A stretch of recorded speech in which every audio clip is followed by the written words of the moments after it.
Hello, everybody. Today we're going to be picking back up and looking at what things are looking like in the United States on the home front once the US formally joins World War I. If you want to learn more about the lead into World War I do recommend that you check out the previous video.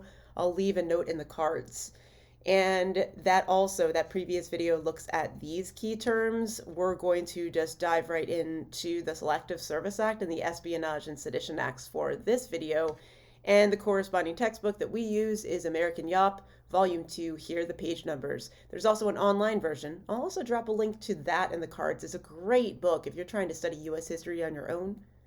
So we already answered this first guiding question. These next two are the ones we're going to be looking into today. So how does the U.S. get general support for the war effort once they've declared war?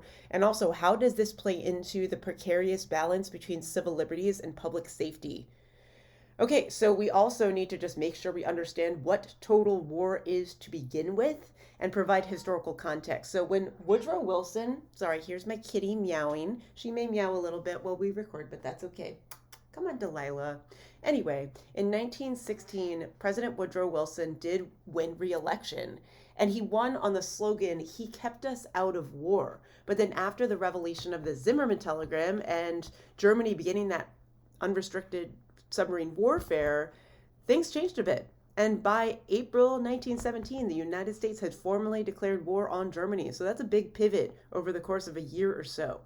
And once the U.S. gets involved, despite the fact that all the fighting took place on another continent, the U.S. still fully got involved. And so that's what total war is. It's warfare that includes any and all civilians and the involved country's resources and infrastructure. So wartime production and also general efforts to rally support for this war. So to get public opinion to fully support it, to have morale, both with the troops and with civilians at home. So World War I engaged civilian populations to an unprecedented degree. And that also, I would say, was the case in Europe. On the home front, women took the work that was abandoned by men that were subject to the draft, and the governments took control of wartime production. They produced propaganda campaigns that demonized the Germans and glorified the war effort. And civilians were also targets of war in Europe through aerial bombing and naval blockades, and that will continue into World War II. All right, Delilah, let's settle down. Okay, I don't know if you can hear her purring through my mic. Anyway, let's get into the draft. That's a great example of total war. So at the start of World War I, the United States did not have a particularly large standing army, especially compared to European forces that had been mobilizing for quite some time. Remember that one of the main causes of World War I was militarism. The Selective Service Act, when that was passed, and I forget the year, oh my goodness, I think it was in 1917 right away. Drawing a blank there, but I believe 1917 Selective Service Act, and that required all males aged 21 to 30 to register for the draft. And that increased the size of the army from around 120,000 to 5 million just as a result of that act. And just connecting it to a previous draft that we studied, the one that was in the Civil War, unlike that, you could not hire a substitute to fight in your place. So that was meant to establish a little bit more equality across social classes. But the military was still segregated by race, and that will remain the case until after World War II. So black soldiers fought in completely segregated units, and we'll talk about the connection to the effort for civil rights in a future video. So the United States also, because of its late arrival in World War I, faced far fewer casualties than in Europe. So approximately 112,000 American soldiers lost their lives in World War I, and that's compared to a total casualty rate of about 10 million soldiers. That does not include civilians. These are just advertisements or also just notices about the selective service to make sure all men knew that they needed to sign up for this draft. You might notice on the right-hand side that the age was bumped up to 45 eventually. So that took place a little bit later, but that draft opened up age-wise. Another thing that's quite interesting about the World War I draft was that there was an effort to test the mental capabilities of soldiers, particularly ones that did not have a formal education. So that introduced the Stanford-Binet intelligence test, and you can see an example here. This is for draftees that could read or write already. And then there was a second version for those that were illiterate. So I recommend that you pause on both of these and potentially think about how this test attempted to measure just general ability. Is this something? I'm not articulating this well, but is this um, is this sort of connected to some of the other themes that we've studied in this unit? Things like social Darwinism. Are there racial implications behind a test like this, given the segregated nature of American education at this time? Just food for thought. And this also does potentially have a connection to more modern standardized testing today. So let's get into war production. Again, another example of total war. This redirected American industries, privately owned industries largely, on what to produce. So it controlled the distribution of raw materials. It also set prices for manufactured goods, which is very interesting. Forgive me, I neglected to mention exactly who was in charge of this. This was a board called the War Industry Board, created by Congress. And moving forward, it encouraged mass production and standardized parts to ensure efficiency. So just like the way in which Henry Ford's assembly line mass produced Ford vehicles, the same thing applied for the War Industries Board. But what this does is it uses that type of production to create military supplies instead, weapons and ammunition, etc. It also rationed items such as coal and oil because those resources were needed on the front lines. And so American consumers were not only encouraged, but often through production, limited to their access to these sources of energy. And also during the World War I, the United States industrial production increased by about 20%.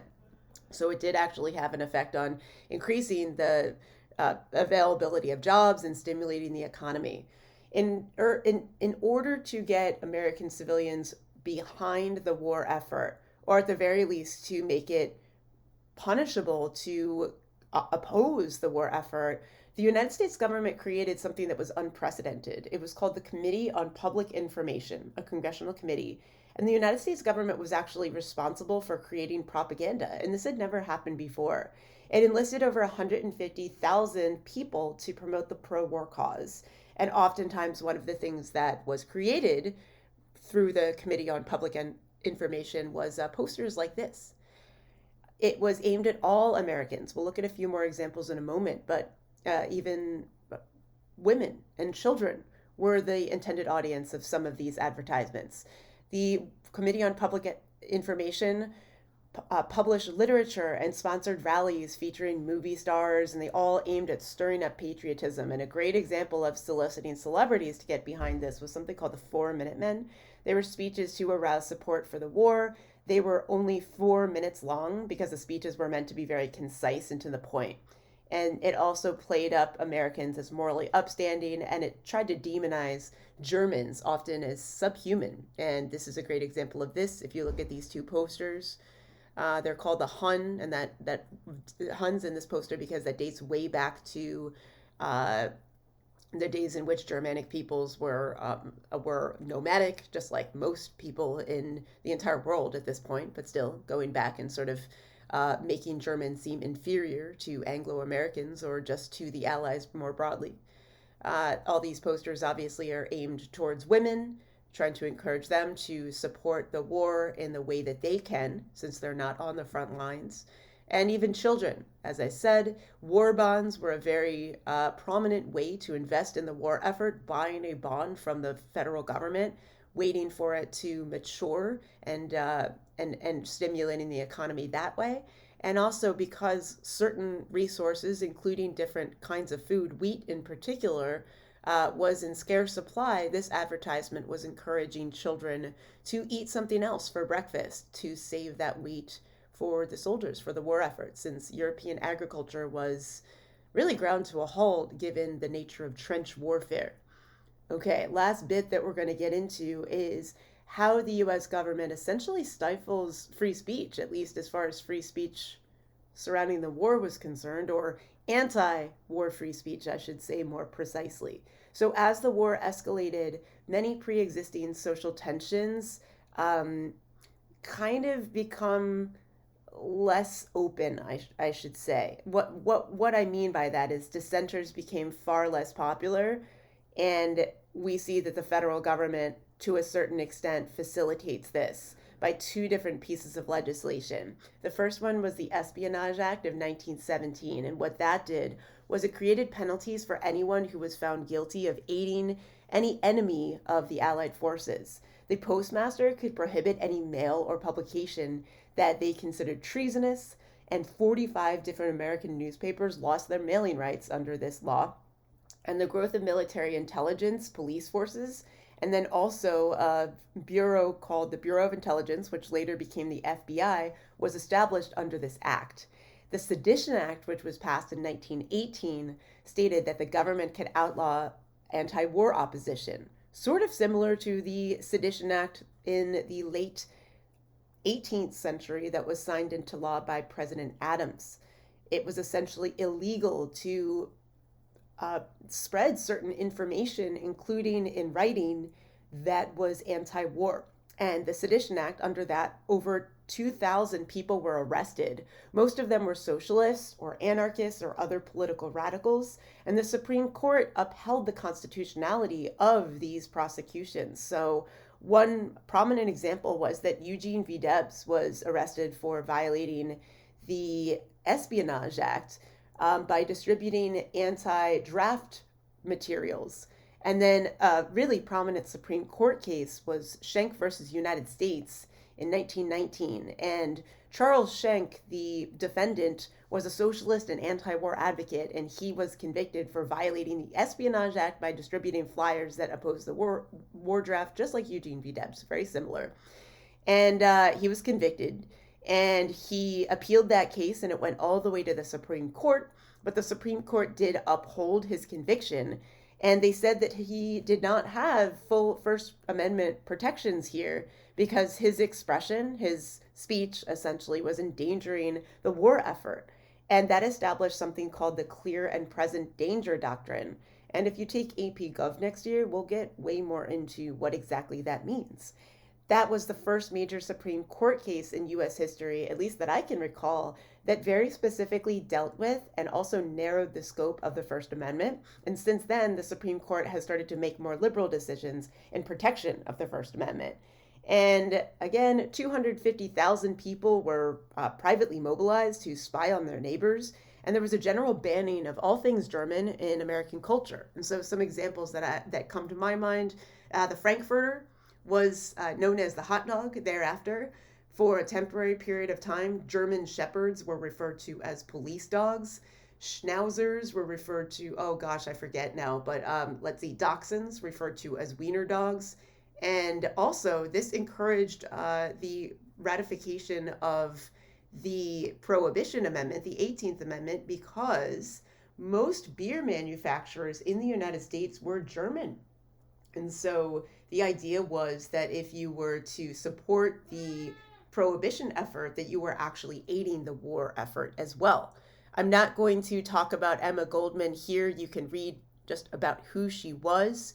But this speech is really interesting to think about ultimately what certain dissenters felt about the stifling of free speech and just generally what patriotism means and whether or not dissent is ultimately patriotic. And this is something Emma Goldman touches upon in this speech. So I'll again leave a link in the cards. She ultimately was deported back to Russia because of her wartime dissent and her general anarchist tendencies. Oops, did not mean to play that there. Some more posters. Again, really, really interesting here. If I have any more cards left, I will leave this link. And then an advertisement warning Americans that even their neighbors could potentially be spies, be German spies, so be careful, watch out. And you can imagine the impact that this has on German Americans, especially ones who have many family members back in Germany. And then that's it for today. So again, this video hopefully helped further answer these two questions. Please check out the previous one if you haven't already to see how the United States gets involved in the first place. And we'll have at least one more video that's looking at the end of the war. So things like the Treaty of Versailles, of course, the 14 points, and then maybe one more that's getting at just culturally what starts to happen in the United States once the war comes to an end. And that will include the 1918 influenza epidemic, which of course is very relevant today. All right, thank you so much for watching, and I'll see you soon.